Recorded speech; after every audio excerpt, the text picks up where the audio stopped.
that will give you. Here's the microphone. Okay, just clip it onto the thing there. So, I'll try to make a long story short. I teach at BYU Idaho. Okay. I was in the communication department meeting, and they're bringing in a person that wanted to get feedback for a general studies course, or not course, degree that they were kind of looking at.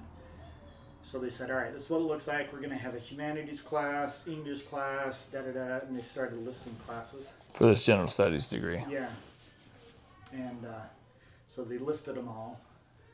And so I raised my hand. And I didn't really want attention on me because I had to leave early. I was like, what about public speaking? They're like, oh, we didn't even think about public speaking. I was like, all right. So a little bit about me. I run the Presentation Practice Center on campus. Okay. So part of the tutoring center, but I teach communication classes. And so I personally think that public speaking is pretty essential as far as that goes. And so that's not what I'm researching, but what it did is it opened up the idea of something, because we have banners and stuff all over campus. We graduate effective communicators. Sure. And I was like, I don't know if we do. Like, what's our measuring tool and stuff sure. like that? Maybe we do, but let's find out. Yeah. Maybe. And so I looked at what are we doing to get graduates ready Sure. for the workforce. And my thesis is we teach them communication skills too. And so ultimately I just decided what are people looking for Yeah. to hire, promote, and everything. And so I'm kind of taking this on a 4-level approach. And so this is why Lindsay said that you'd be a good person to talk to. The finding stage, the interview stage, the trial stage, like kind of like that, you're just barely hired. 90-day window or something like that. And then the long term, like promotional stage and stuff like that. So that's kind of where I'm looking at things and collecting the data and going back to BYU Idaho and saying, we need to make sure we have these. Touch on these things, sure. Yeah, makes sense. So that's kind of a background of it. Okay. Trying to find the it factor of hireability and stuff like that. Okay. So, all right, so we'll start off with the finding stage. Okay. When you think about the best people your company has hired or that you've seen hired or discovered or noticed, how did you first find them? We would prefer to say that we found them because we were out in the community and we interacted with them, and they caught our eye and we recruited them. That's what we'd like to say. Okay. But in actuality, what probably happens mostly is they go onto our website or they go onto like Indeed and we go find them on Indeed or something like that. Okay. And then we would screen them out. We have professional recruiters that work for our company. We would screen them. If they can pass the screen, then they get sent to a hiring manager, which would typically be a local person that's actually doing the hiring. And if that goes well, they might go to someone like me for a final interview, or we might just hire them on the spot. But what we'd prefer is referrals from employees. Their families, their friends are typically, if we think they're good, they typically associate with other people like them, and so we would value that highly. In fact, we pay a lot of money to our employees to recruit for us. So, if you hire if you find a teller for us, we'll pay you, $200 to $400. If you find a banker, we'll pay you $500. If you find a senior banker, we'll pay you $700. And if you find a premier banker, we'll pay you like $1,000. Okay. So that would probably be, and then our customers are another source of recruitment. So, we're interacting with them. They like us, we like them. We might try to recruit them. And so, those are kind of the main ways that we would look for recruiting. Okay. So when it comes to ideally would be that you either hire from suggestions from your employees, or you're already friends with them. We've interacted with them in some way, and we have an idea of how they're going to potentially respond, or how people receive them, right? Because if you're doing it in an interview, it's a little stage at some level, right? You're putting forth your best foot, hopefully, and my thought process is someone who's interviewed for over 20 years is this is the best I'm going to get. It's never going to get like this is your peak, right? Theoretically. Yeah. So if there's any gaps in your interview, it's probably going to get worse when you get in. Like, for example, if you show up late to the interview, well, you're probably going to show up late pretty regularly to work. Yeah. And so I just, people are putting on at some level their best facade, right? Whereas if they're just coming in and running the change for their local dentistry office, they're probably being pretty authentic when they're in front of you and they're talking to you. And if you like their personality, you like how they interact with people, when you go to hire them, they're probably going to act like that, right? Just naturally. It's just Correct. Like, yeah, you're a good fit. Yeah, yeah. Well, when it comes to sorting through applications, what makes one person rise to the top before the interview stage? Yeah, I mean, so that's going to be more stereotypical stuff like just experience. So all of our jobs have, you have to have, either, the basic job, a teller would be, you have to have a minimum of 1 year experience in customer service working with people, and so those are the things we're looking for. As you start moving up to bankers and senior bankers and managers and things like that, we're looking for 1 to 2 to 3 years of experience in finance or, we'd always say something like, similarly related skills. So if you've got military experience with similar background, or if you've got other experience that wasn't technically in finance, but maybe some other industry, we would count that. We call them transferable skills, and so we're constantly looking for. So if you were the frontline shift manager at a Home Depot, well, there's some transferable skills there. You might not be a banker, but there's a lot of things you do as a front end supervisor that would cross over. So we'd look for things like that. And as far as education goes, how important is that? It's surprisingly not in banking. People will try to tell you they want you to have some sort of degree, but you can imagine when you go to college, there's really no banking degree, right? There's no degree in banking, right? You might be able to get a finance degrgoing or something else, but you don't get a degree in banking. And so a degree is nice. I mean, there's some aspects that's going to help you, but you can absolutely move your way up in banking with little to no degree. Most of the things that they need you to do, they will train you to do, or they will put you through licensing to do. I'll tell you, a lot of people do have degrees, and that's obviously a plus, and we like to see that. What I have found through my 22 years of being in banking is that what a degree tells me is that this person can pick up new things, they can learn things, and I probably won't have to teach them 3 or 4 times how to do things. I'll probably only have to teach them once or twice. I can probably give them a manual, and they can read through it and probably get 50% out of it, what they need. It also has a high rate of correlation to, we have, for our licensed bankers, they have to go through the state and get licensed through these Series 7, Series 6 licensing. And I have found that if you've got 0 college experience, you're going to struggle on that test and probably not pass. And we're paying for it, so that's a big deal for us. If you've got a little bit of college experience and you went to college, but you didn't maybe graduate, but you got a chance. And if you graduate from college, you're probably going to pass that test because it's a lot of vocabulary. It's a lot of reading. It's a lot of retaining information. And we believe that if you've gone to college and you've graduated, then you've probably got a lot of experience doing that. Okay. So would you say that as far as getting your foot in the door, not so much, but maybe as you want to move up? Kind of, but if you demonstrate strong skills and outcomes, that we're going to take that over anything else, right? I mean, if you've got no degree, no education, and you come and blow us away with your people skills and with your work ethic and with your effectiveness, that's going to mean a lot more to us. Now, if you can combine those two things, if you've got one person with no college education degree and they're doing great at work, and someone that's doing great at work with that college education, we're going to probably lean towards the person that's got the more education because we believe that they're going to have a longer run. But there's not a lot of prejudice. We're curious. We like to think, if you've got it, but you can move up quite a bit. And again, you can go get a lot of these certificates through the work, right? So if you go become a financial advisor, a lot of these certificates you can get, and we'll put you through those. So, yeah, and it's interesting because everything you're saying, I'm like, yeah, this is spot on. Because even as an educator, because it's like, all right, I'm talking myself out of a job. Because I see the same thing. It's sure. It's not necessarily the education, getting a degree, but it's more of the soft skills that you develop on the side. That's way more important to us. Yeah. It's interesting because that's one of the classes I teach is soft skills. Yeah, and those stand out a lot more, right? When you think about an interview, those are the things that, do you make eye contact? Do you know how to shake someone's hand? And that's not going to get you the job, but if you don't do those things, that'll absolutely eliminate. Yeah. Okay, well, let's look at the interview part of the what qualities or skills make someone stand out during the initial hiring process beyond their resume and formal qualifications?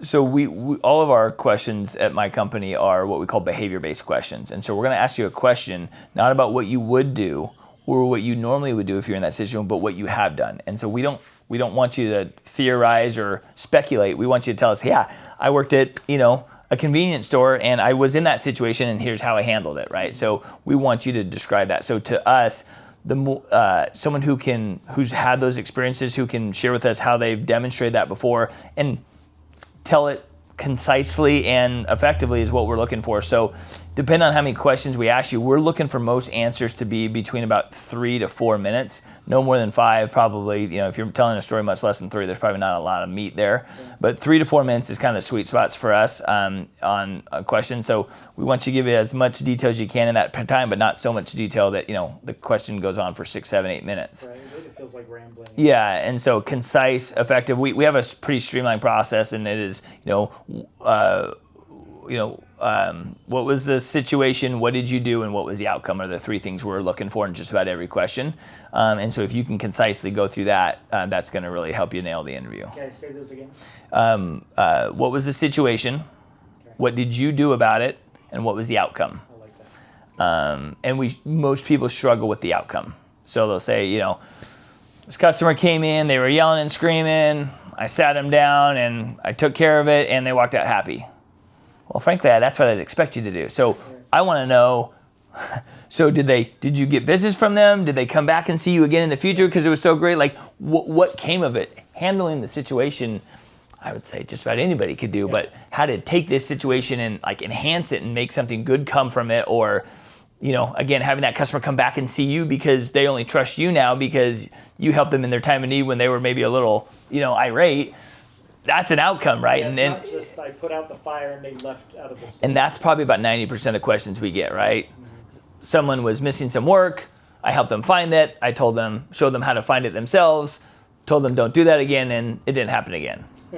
Okay, well, how did that transition to other topics? So does that mean this person, you have to teach them how to do this on every little topic, or did you give them other resources so that they could figure things out on their own so that they don't keep creating errors for your bank or whatever? So that we rate people on a 1 through 5 scale, 1 being, you missed it completely, 2 meaning you got some of it, 3 is we'll probably hire you, 4 is like impress me, and 5 is like, man, that's one of the best answers I've ever heard. And so we get a lot of 2s and 3 answers. We don't get a lot of 4s and 5 answers, so. Okay, interesting. What's the most common reason someone gets hired even when there are multiple qualified candidates? Let's say if you had 2 people, same time, you only have 1 spot. Why would one get hired? I mean, honestly, it's probably going to be a personal connection that you made with the person that was interviewing you. Would be what I say is, either something they liked about you. Sometimes it can be your current team and what you're trying to complement or offset, right? So if I've got a lot of people that are really risk mindset and I need a salesperson, and I got 2 people in front of me, and one's really risk mindset and one's a salesperson, I'm probably going to hire the salesperson because I'm lacking that on my team, right? So trying to complement my team, that could be it. But oftentimes, if it's just everything's even, it's probably going to be personality. It's probably going to be connections you build. Someone that thinks they can work with you. I've got a philosophy, and this is completely made up, but like 0 to 25% of the workforce, doesn't matter how good of a manager you are, probably going to be terrible. The top 25%, doesn't matter how bad of a manager you are, they'll probably figure it out and probably be successful in this sweet spot of the 25%ers to the 75%ers. Like, they'll be good if you're a good manager, and they might stink if you're a bad manager, right? And so to me, like, you gotta like, as a manager, you gotta get it out of them, right? And so if I see you and I think I can get that out of you, and I don't know about this other person because, we don't hit it off or we don't have as much in common, then probably, right, I'm not gonna see how I would get that out of you. And to me, what I teach my managers is, you're not hiring an A+ person, right? You need to hire this B or C+ person, and then you need to turn them into a B or an A+ person, right? Yeah. And all you got to do is just not hire the bottom 25% that nobody could have coached and nobody could have had success with, because that's kind of a game that's not going to work out for you. So discerning like who they are, it's like, I could tell that's who they are.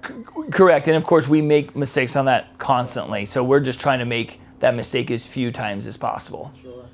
Do you feel like those 25 percenters, you could catch them pretty early in the interview? I mean, you would hope so. Just asking questions through the resume. Again, how they conduct themselves, how professional they look when they come. Do they come on time? Things like that. Hopefully you can catch that pretty soon. But I mean, sometimes you don't. yeah. Are there any warning signs or gaps that make you hesitant to hire someone even if they appear qualified on paper? Yes. I'm particularly picky about this, but to me, resume continuity is huge for me personally. I don't know if I'd say it's across the industry, but one of our big issues is retention and turnover. And so, when I see someone who's, every institution they've been at has been less than 2 years, say 18 months, that makes me terrified. And I'm pretty direct, so I will make them go through and tell me, why'd you leave this job? Why'd you leave this job? Why'd you leave this job? And if they don't have, sometimes you'll be surprised. People give you really good answers. Oh, well, my spouse moved, they had a job in New York, so I moved there and had a good job. And then, my dad was sick, so I came back and we took care of it. Like, okay, I can maybe see that making sense, right? But the ones that irritate me the most as just a manager is when they say, well, my boss left, so I followed him to this company, and then my other boss left and I followed him to this company. So I'm like, okay, so you're not making any of your own decisions, right? You're just kind of tossed in the wind, Those are the ones I don't like, but it's the truth. A lot of people do it, or they'll say, I got recruited, and I'm like,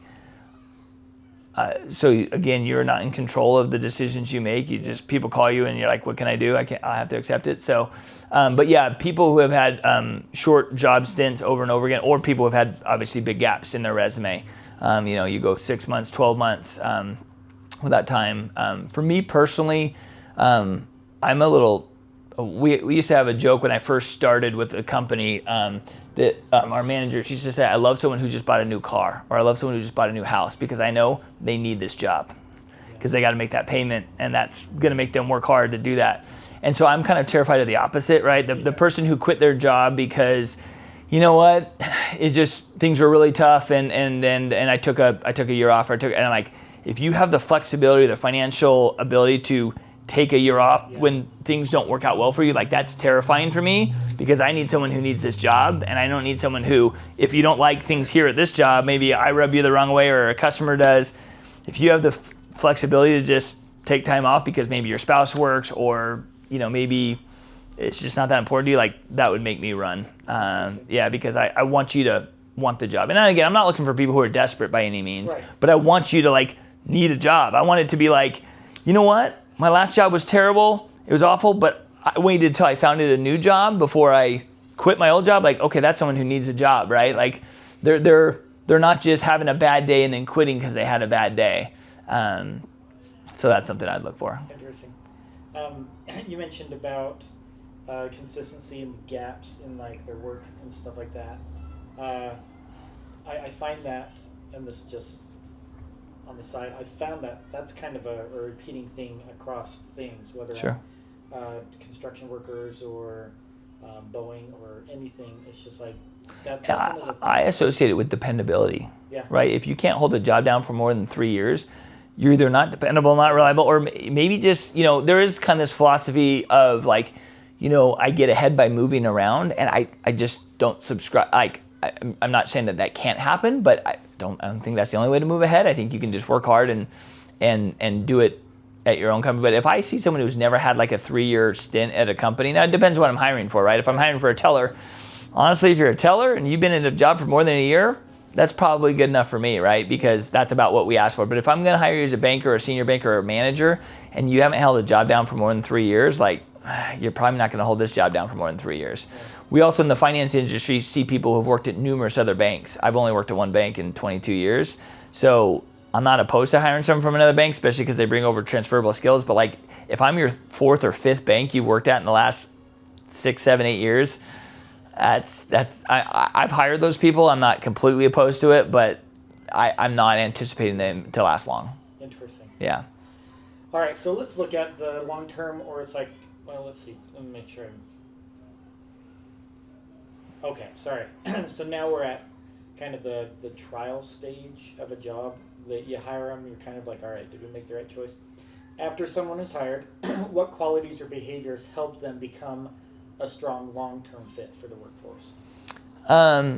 People who do more than they're told, right? So if I always have to tell you to do it and then you do it when I tell you, but then you don't do it when I don't tell you, that's the opposite of what I'm looking for. I'm looking for that person that, they do what I tell them to do, but then they also do other things. And I'm like, oh, you picked that up. I haven't even taught you that yet. Oh, I learned that from Joe, or I learned that from Sammy. It's like, awesome, great, one less thing I have to teach you, right? So those self-starters, those initiators. One thing is so I'm a district manager, so I have 12 managers that report to me. Those managers have bankers, senior bankers that report to them, and they have tellers. So I always tell my team, like, if I learn something from you, like that's a good sign, right? If I'm always teaching you and you're never teaching me, because there's a lot of resources out there, right? I'm not the only source of information, right? The company puts out an endless supply of information, and if you're out looking for it, it's highly likely you should know something I don't. And if you're never teaching me anything, then you maybe at best can be a mid-level employee, right? But I tell my team, like, if you really want to impress and you really want to get promoted, like, teach me something, right? And one of the best ways you can teach me is by applying the skills that we're giving you and teaching you all the time. You're putting them in play a lot more than I am, right? So I'm teaching you how to do it with customers, but I'm not interacting with customers that often. You are. And so you should have learnings from those interactions with customers. So you should be able to say, hey, you told me to do this and I did this and it worked most of the time, but then I tweaked it and I did this and that's worked, consistently more often. So when you're teaching people, tell them what you told me, but then add this other thing. Okay, now that's a good, but I don't get that very often, right? That would be from like an elite employee that's probably moving fast and probably not going to be around for very long because they're going to get promoted really fast. But like, I just don't get that very much. And that would be someone that, anytime I go and you've learned something that I didn't teach you, I'm going to be pretty impressed. Yeah, I like that. Yeah. Are there any skills or characteristics that separate employees who are performing their job adequately versus those that are strong promotion? Pretty much what I just said, right? Okay. So an adequate performer does what you ask them to do more often than not, but not all the time, at a, kind of like doing what you're told. One of the things that always frustrates me is when I tell you to do something, you do it, and then I tell you to do something else, and then you don't do that first thing, and I have to come back and tell you to do that first thing again. It's like, well, you already knew you were supposed to do that. Yeah, I told you something else, but that didn't drop. It's like juggling, right? Like, I don't expect you to, I don't want to throw a second ball in there and you drop the first ball, or throw in a third ball and you drop the, it's like, I expect you to add to it. And so that would be an example of a mediocre person, right? But the person that excels is, I add to it and you build that in. You can also think about like a quiver, right? I'm adding quivers to my arrows, right? And you should be adding this on top of the other things I've taught you in the past. And that's what makes someone, one of the things I've learned in life, in personal and work, is that like, you don't have to be amazing at everything all the time. If you just do what you're asked to do more often than not, consistently, like that actually, gets A's in school, and it actually, like, you don't have to be this overly intelligent, it's not like you need to come in early and leave it late every night. If you just come in and do the things that we're asking you to do as often as you can to the best of your ability, like consistently. Most people can't do things consistently, right? They have these big ebb and flows. They're not consistent coming to work. And so I have found it's, kind of the old adage of, line upon line, precept upon precept, right? And if you do that at work, it builds up and makes a big difference over time. But I don't need overly amazing. I need your best as often as you can give it to me. And what I find is that'll probably get you promoted. Yeah, that's interesting. Yeah. President Hinckley, when he came and dedicated the Hinckley building. Okay. He said, "You're not geniuses. I know that. But the world's not made by geniuses. Yeah. They're made by people that consistently do the right thing over and over and over again." Yeah. So it just reminds me of that. Yeah. It's scary how true that is. And when you see people who excel, and you're like, what did you do? I have a lady at work right now who's of my 12 managers, she's the best. And so I keep, on my calls and on my leadership calls, I keep asking her, Cher, well, what are you doing? And she's kind of embarrassed. She's like, honestly, I'm just doing what you've been asking us to do. And I'm like, yeah, but but your outcomes are dramatically different than they were 6 months ago, 12 months ago. So what is it? She goes, well, I just kind of rededicated myself to this and this and this. And people are almost a little sheepish and embarrassed to say it because there's no secret sauce to it, right? But who's doing that consistently when you know it's hard, right? Because you have those days where you're tired or the day doesn't go according to plan, and yet you still need to do it. And even those people aren't doing it 100% of the time. They're only doing it like probably really 90% of the time. But if you shoot for 90%, you're really doing it like 75, 80%, right? And if you shoot for 50%, you're really doing it like 30% because you're not really aware of all the times that you missed it. And so her outcomes, her effectiveness, her numbers are looking absolutely great. And she didn't come to me, she didn't go read a book outside of work and come and say, hey, I learned this new trick, let me teach you this. She's just doing all the things that we talked about. Just doing her job. Yeah, and it works when you do it really well. You can become elite. That's interesting. Are there any qualities or behaviors or skills that prevent, or the gaps that prevent people from being promoted even when they are technically doing their job? Yeah, one thing that sticks out to me is people that come across or appear to not be coachable. I've got a guy at work right now actually who had this stereotype put on him, and I met with him and had heard this feedback from numerous managers. Hey, the guy's aggressive, he's over the top, he's too pushy, he doesn't seem to listen, he doesn't seem to learn. And I met with him, and his opinion was, nobody said anything to me. This is the first time I've heard of this. Thanks for letting me know. I wish people would have told me more of. And so if you get this stereotype of not being coachable, not being willing to listen, not being willing to adapt, people don't even really want to try. And so that would be one.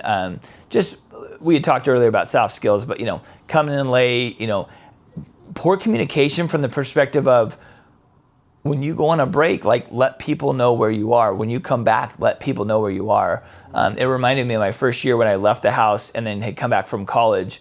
I didn't have a curfew, but I didn't not tell my parents where I was going because I had to be back at a certain time. I let them know where I was going because it's just a respectful, common courtesy thing to do. Not because you're my boss or I report to you, but just common courtesy. Now back then we didn't have cell phones, so you left a note on the door or before you left the house. But I find that at work a lot, right? People just go and come and we'll be like, oh, where's Joey? Could be on a break, could be at lunch, could be sleeping in his car. I don't know, right? So just basic things like that, like just, being present, being available, communicating. People make a lot of assumptions, and not everyone else makes the same assumptions you do. And so that really hinders our progress, and then would make someone not want to promote you or move on, even though maybe your numbers are good. And I'd just say things like poor attitude, like we'll get things like, I'll call them like contrarians, like they do all the things you ask them to do, but when you ask them to do it, they tell you all the reasons why that won't work or won't make sense. They end up doing it anyway, which makes them feel like, well, I'm listening, but you told me you weren't, or you told me all the reasons why it wasn't going to work. And so it just grates on you after time, and it gets old. And so it's just like, yeah, your numbers look good, but man, every time I ask you to do something, you just make it a big fight. And so it's like, I don't want to work with you, and I don't want to promote you to this other level and pay you more to do this job if you're going to fight with me about all these other things. Right. Interesting. So when you think of people that are most successful in your field and your organization, are there any qualities, skills, characteristics that they consistently demonstrate? Kind of a self-starter independence, right? A desire to learn and a desire to grow without being constantly told this kind of concept before of like, teach me something I don't know. Like they would have those qualities, constantly looking for information, uncovering new things, trying new things, and then sharing those with those people around them. For me, it appears to be a lot of personality, and not that everyone has the same personality, right? Like, that's one thing I've learned is like a lot of different personalities can get the job done. Yeah. But the independent drive to kind of not stop until the job's done, not this kind of 5 o'clock clock out and, I'll be in tomorrow, instead of kind of going the extra mile to whatever it takes to help the customer be satisfied or help win the business or something like that. Those are the things I think that stand out. A lot of the soft kind cup half full kind of mentality. Like, I mean, we have a lot of Eeyore kind of cup half full people, and sometimes they're really good salespeople, and sometimes they're really grinders. And I've got a couple of those in the business, and they can be successful, but they wear on people over time. And most of the things in banking and finance are about, relationships and partnerships, both with employees and partners and customers. So we have mortgage partners and financial advisor partners and business partners and things like that. So like your relationships with those people are almost as important as your relationships with your customers. And so personalities that grate and grind on people, I think lead them to be by the wayside, and people who, I'm not saying you have to be always positive, but who are for the most part amenable to what you have to say and what you want to do, and don't point out all the reasons why that won't work, seem to go a long way. Okay, that's interesting. All right, last question for you. If you were to advise your 17-year-old self who wants to be hired, promoted, and just be successful eventually, what would you tell them or tell yourself to develop first, and why? First,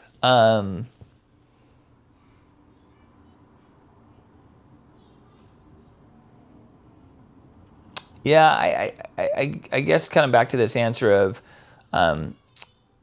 learning how to independently study and learn things. It's nice when someone can teach you something and you can pick it up. People appreciate that, but I work for a Fortune 500 company that has, one of the things we like to joke about, has an endless supply of tools and resources, almost to the point of annoya. Like, it's like, okay, well, there's a tool for that. Well, I can't find it because there's a million tools for that. But they've got so many things that if you just would go read it, understand it, and apply it, like, you would do it. And so I never took like a lot of independent study classes in college, right? As always, the teacher gives you the information. I learned the information, I had to regurgitate it back to them on a test. And honestly, that served me pretty well. But if I was going to teach myself something different new, it would be like how to go out and, find the information. And you do that with research projects, and, you'd maybe go do that. But when you're told to, not necessarily doing it on your own. Right. And so this concept of how do I go out and learn how to find information and understand it and apply it, I think could be a difference maker. I don't think it's required, but it would, if you wanted to give yourself a little bit of a leg up and things like that, I think that would be a big deal. Yeah, because it'd help you out, at least find it faster or earlier or anything like that. Yep. Okay. All right. That wasn't too painful. No. Good. Yeah, but you don't have to be that guy. You can just be like, that's accomplished with your finances about it. Like, you can be this kind of laid back, kind of less in your face smiling, but like people who ask good questions, people who can listen to a question or listen to an answer, process it, and then we call them ask meaningful follow-up questions. And that is a skill we spend a lot of time trying to teach people, and we struggle to do that because all they hear is, we want to help them with a checking account. You said you want a checking account. I gave them a checking account. What else do you want? Well, I want to talk to them.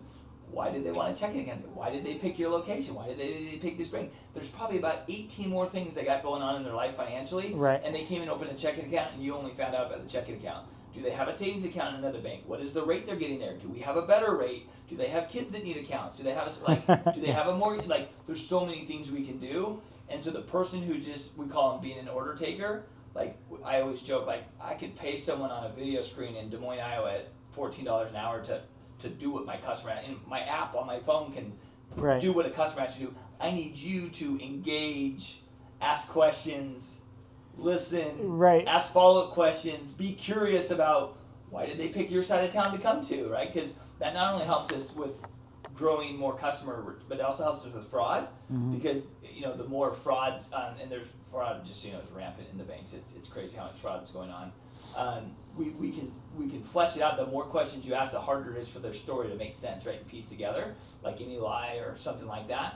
And so it not only fights fraud, but it also uncovers hopefully more business and assets and things we want to earn from our customers. I like that, because the asking questions kind of uncovers what they really want, because maybe they don't know what they really want. They come in, it's like, I think I need a checking account. You're spot on. They have no idea what they want, right? So they'll come in and say, I want a home equity line of credit.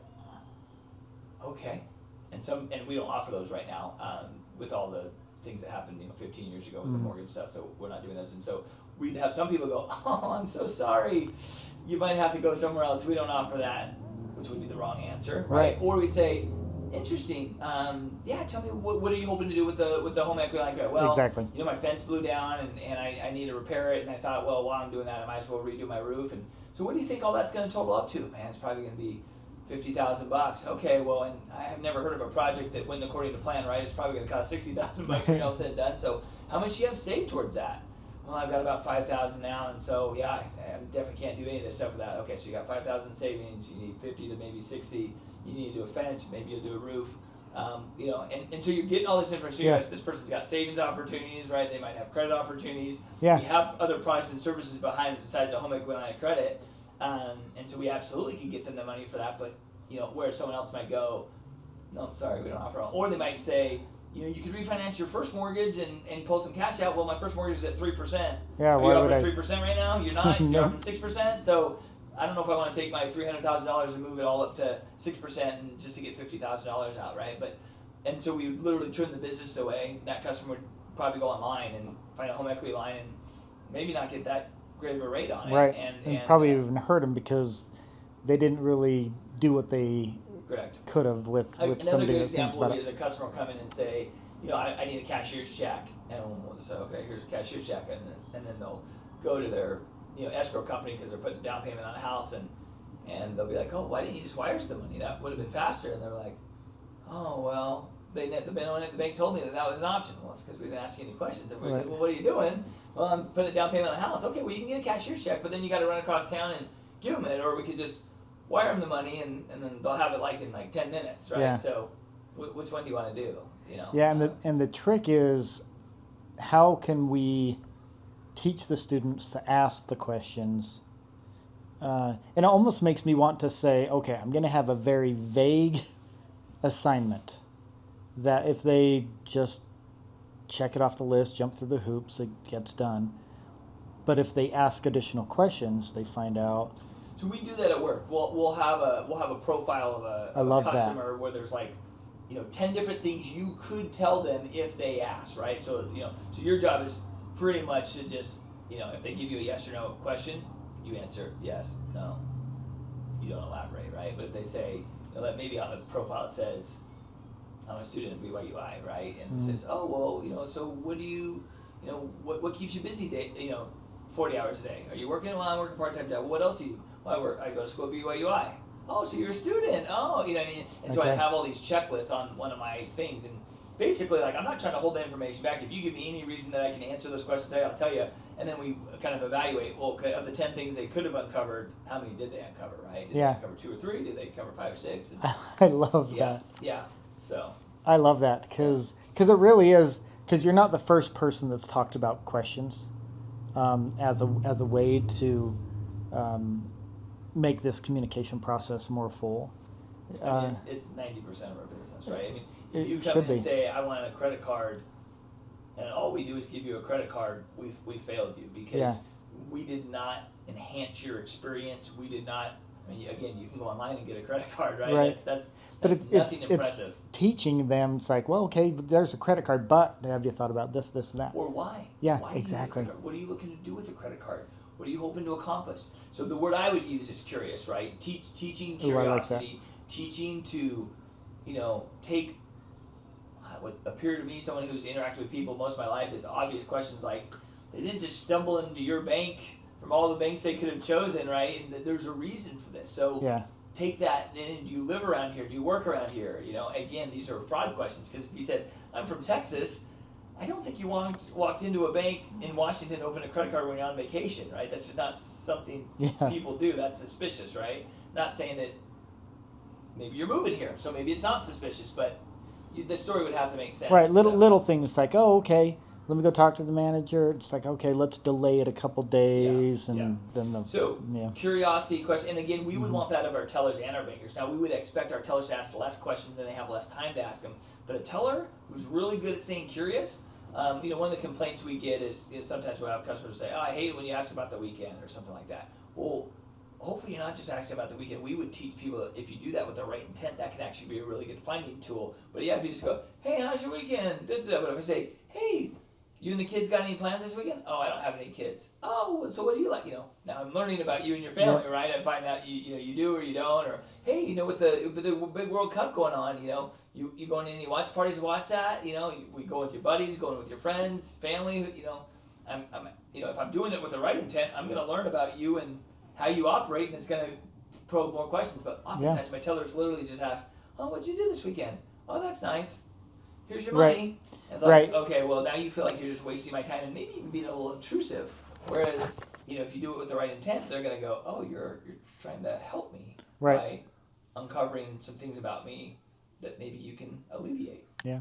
So I would say that's what we need the most from college graduates is people who, I guess the other thing I'd say is willing to put themselves out there, right? This concept of willing to fail, not waiting to make me ask you 4 or 5, 6 times to like we call our customers and check up on them and see how they're doing and see if there's anything else we can do for them. Like, that's a pretty hard thing to get people to do, and I get that. I'm not saying you have to like it. I'm not saying you have to enjoy it. I'm saying you have to do it.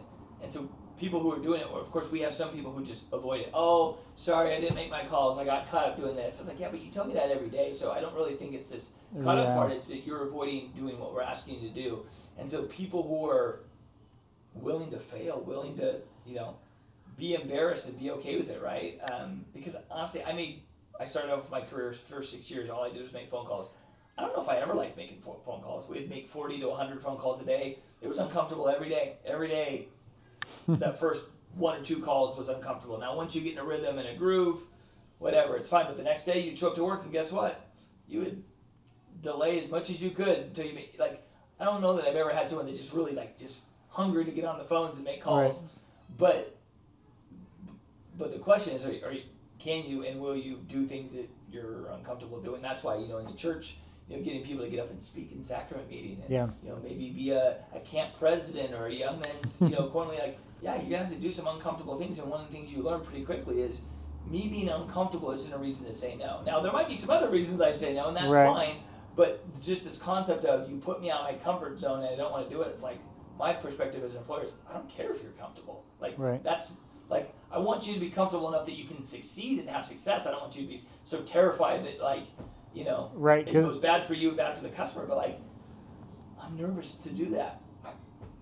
Okay, you're going to be nervous anytime you're doing something for the first time, right? Right. But teaching that skill of, how do I do it anyway? You're right. You're not, as long as you're not trying to harm me physically, emotionally, or mentally, right? Yeah, is it really going to hurt you? I'm not trying to embarrass you. It's just uncomfortable. I'm not trying to punish you. I'm not trying to mock or make fun of you in front of other people. So if we're not doing that, kind of I need you to do it. Mm-hmm. That would be, I don't know. I feel like I teach my kids that as a parent, but if there's some way that the university could teach people how to fail and how to, I'm sure you have lots of kids who do that, right? They join debate or they become the head of the student union, right? And those are the few kids that are really putting themselves out there. Everyone else is in this bubble of, please don't talk to me, don't look at me. Right. It's the routine. Go to class, you show up, you do the homework, you kind of become a lemming. And the reality of it is that it's those that are all right, what else are you doing? Yeah. Or are you trying out for your intramurals? Or, right. Because there's, honestly, the failures can be the biggest teacher than... They have to be. You don't learn much when you win, right? I can play a 5-year-old in basketball and I can win every time. Yeah. What am I going to learn? Not much, right? Right. But you go and you play against someone bigger, stronger, and faster than you. You're going to lose a lot, but everywhere you're going, I could maybe gain an advantage here. I could gain an advantage there, and I get not everyone's looking for customer service, people business too, and so I get that that's not for all people, which is fine. But if people want to do that work, that's what I would be looking for. So. That's good. What do you got left on the rest of your time here in the Seattle area? Well, today's my first. Well, yesterday I flew in, and so today was my first day getting organized. Cool. And kind of beating the bushes. Yeah. We just formed an alumni chapter here. Okay. From BYU Idaho, but it's not formed yet. Is Rodrigo Stabio involved in your BYU Idaho alumni chapter? No, not yet. He's the bishop of the Rainier Vista Ward in our stake, and he was I think, the student body president when he was at BYU Idaho. He's very well connected. I've met him. You probably have. As a student, yeah. Yeah. Rodrigo Stavio. I think so. That name rings a bell. I'll have to look him up. That'd be a good He lives reunion. like 8 minutes that way. Is that right? Yeah. So would- he actually took, last year, he drove 20 of his youth from here to BYU, Idaho, and he runs the Spanish ward, so most of those kids' parents have never been to college. That's most of them funny. are immigrants and probably don't even think they can get into college, and so he did some fundraisers, raised a stupid amount of money, and drove all these kids over there and met with some higher ups there to show them, like, no, you this is possible for you. That's if you cool. Want it. So he's done a lot for the kids there. Could you share me his contact information? Yeah.